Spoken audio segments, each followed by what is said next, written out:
ما تيجوا كده نعمل شوية شعرية يدفوا قلبنا بجد. شوية شعرية انما ايه عجب.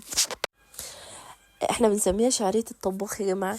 هننزل كده بكيس من الشعرية في حلة فيها شوية سمنة وشوية زبدة صغيرين، مكعب من الزبدة كده احنا لسه هنحطه، وهنقلب كويس الشعرية بتاعتنا اهو. مكعب الزبدة نزلنا بيه. ما تنسيش تحطي لايك وانت بتتفرجي كده.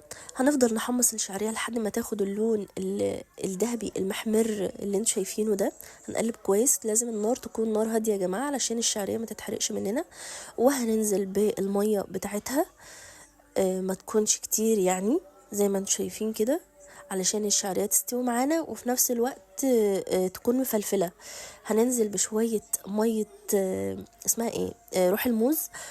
وهننزل بكوباية من السكر، والسكر لازم ننزله كده والشعرية فيها مية علشان تستوي معانا وتكون مسكرة في نفس الوقت. هنعلي النار عليها علشان ان هي تغلي معانا وتدخل في السوا، وبعدها بشوية هنهدي النار بقى وننزل بنص كوباية من الزبيب. ولو عندكم جوز هند، هو الوصفة دي عايزة جوز هند يا جماعة، بس انا ما كانش عندي. وبس كده بألف هنا. ما تنسوش تعملوا لايك للفيديو وتعملوا فولو للبيج، وباي باي.